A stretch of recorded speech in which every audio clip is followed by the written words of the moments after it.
In 1849, roughly 300,000 people rushed to California chasing gold, and almost all of them lost money doing it. Digging, panning, and freezing in mountain rivers for a payout that rarely came.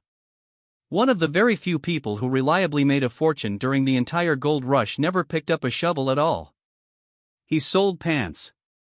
Sturdy, reinforced denim pants, built to survive exactly the kind of brutal labor gold mining demanded. His name was Levi Strauss, and here's the lesson hiding inside his story that almost nobody connects to the biggest technology boom of the 21st century. You don't need to find the gold. You just need to sell something every single miner is forced to buy, regardless of who actually strikes it rich. A century and a half later, a chip company almost nobody outside the gaming industry had heard of quietly built itself into the exact same position, except this time the gold isn't buried in a riverbed. It's artificial intelligence, and the pants everyone needs are made of silicon. Here's the question worth sitting with before we go any further. If dozens of companies are racing to build the most powerful AI system on Earth, competing furiously against each other, spending unimaginable amounts of money trying to outpace one another, why does it feel like there's one company that wins no matter which of them actually comes out on top? Let's start with the raw number that makes this comparison make sense.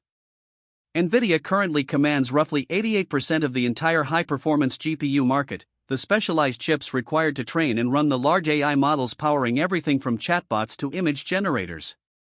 That's not a comfortable lead.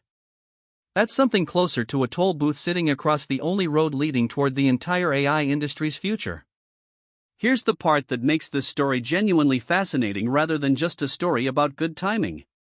Nvidia's dominance isn't really about having the fastest chip on the market today, even though it usually does. The far more interesting part of the story started almost 20 years before anyone was talking about artificial intelligence at all. Nvidia began development on a software platform called CUDA as early as 2004, officially releasing it between 2006 and 2007, nearly a decade before a research breakthrough called AlexNet would ignite the modern AI revolution in 2012. At the time, this looked like an enormous, expensive gamble with no obvious payoff. CUDA let developers use Nvidia's graphics chips, originally designed purely for rendering video game visuals, to run completely different kinds of math-intensive computing tasks instead. Wall Street barely noticed. It would take years before anyone understood what Nvidia had actually built. Here's the twist that turned a quiet software project into the most valuable moat in modern technology. Today, almost every major AI framework used by researchers and engineers around the world, tools like PyTorch and TensorFlow, is deeply optimized specifically to run on CUDA. CUDA evolved over more than 15 years into a sprawling ecosystem, complete with specialized libraries, tight integrations with machine learning tools, compilers, and debugging software, taught in university courses and cited constantly in published research papers, until an entire generation of engineers had built their skills, their code, and their careers directly on top of it. This is the part that transforms Nvidia from simply being a good chip manufacturer into something closer to owning the actual road every AI company has to drive on. Because nearly every significant AI developer and research team has built its codebase on top of CUDA, switching to a competitor's chip means rewriting enormous amounts of complex, specialized code, an expensive, risky, time-consuming undertaking that most well-funded AI labs have simply chosen not to attempt. CUDA's installed base now spans more than 100 million computers worldwide, and Nvidia's own leadership has described that install base itself, not any single chip, as the company's single most important asset. Here's why the Levi Strauss comparison holds up so well under scrutiny. Nvidia genuinely does not need to correctly guess which AI company eventually wins. It doesn't matter whether the breakthrough chatbot of the next decade comes from one Silicon Valley lab or an entirely different one nobody's heard of yet. It doesn't matter whether the next major AI product turns out to be a search engine replacement, a robotics platform, or something nobody has thought to build yet. Nvidia's own projections point toward roughly $1 trillion in cumulative AI chip revenue through 2027, a figure built not on picking a single winner, but on the underlying assumption that whoever eventually wins will need to buy Nvidia's hardware to get there. Every single competitor in the AI race is simultaneously one of Nvidia's customers, funneling billions of dollars toward the same toll booth regardless of who ultimately comes out ahead. Think about how strange, and how genuinely brilliant, that positioning actually is. In a normal competitive industry, picking the winning company is the entire game, and getting it wrong means losing everything. Nvidia has effectively removed itself from that particular bet. It doesn't need OpenAI to beat Google, or Google to beat Meta, or any specific outcome at all in the actual AI competition. It profits from the competition itself, from the sheer scale of money and computing power every single competitor is forced to spend just to stay in the race. Now, here's where a smart viewer should start pushing back on this story, because a toll booth this valuable inevitably attracts people trying to build their own road around it.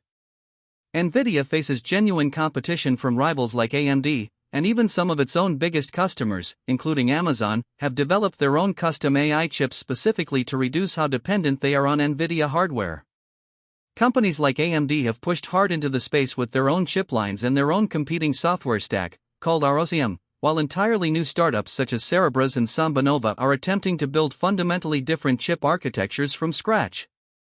None of them have matched Nvidia's performance at scale yet. But every single one of them represents a bet that the toll booth eventually gets bypassed. Here's the genuinely surprising twist, the one that suggests the biggest threat to Nvidia's moat might not come from a rival chip at all. Nvidia's CUDA advantage is now facing its first credible software-based threat, driven by AI coding agents capable of writing the kind of low-level, highly specialized software that used to require years of CUDA-specific expertise to produce. New tools, including one released by OpenAI called Triton, are already allowing engineering teams to run their AI workloads across different hardware, including chips made by AMD and Intel, without needing to rewrite all of their code specifically for Nvidia's platform. If artificial intelligence itself becomes capable of writing the specialized code that used to lock developers into CUDA in the first place, the exact moat that took Nvidia nearly 2 decades to build could start eroding for a reason almost nobody would have predicted: the very technology Nvidia's chips are used to build. That's a genuinely strange kind of risk, the sort of thing that doesn't show up on a normal competitive threat list. It isn't a faster rival chip. It's the possibility that the entire industry Nvidia enabled might eventually produce a tool that quietly dissolves the exact lock-in Nvidia spent decades constructing. So where does that actually leave the toll booth comparison? Here's the honest, complete version of the story. For nearly 2 decades, Nvidia made a patient, expensive bet on a software platform almost nobody outside a small academic community cared about, and when the entire world suddenly needed exactly that platform all at once, Nvidia was standing there, already holding the only functioning road into the industry. That's not luck. That's one of the most disciplined long-term strategic bets in modern corporate history, and it's exactly why Nvidia doesn't need to know which AI company wins, only that the race itself keeps getting run. But toll booths aren't permanent, no matter how well built they are. Rivers get bridges built around them eventually. Roads get rerouted. And the same relentless pace of innovation that built Nvidia's empire in the first place is now aimed, at least partially, at figuring out how to route around it. So here's a question worth sitting with. If the most valuable company to come out of the entire AI boom isn't actually betting on artificial intelligence itself, but on the fact that everyone else has to pay to get there, what does that tell you about where the safest, most durable profits in any technological gold rush actually tend to hide? Let us know what you think in the comments.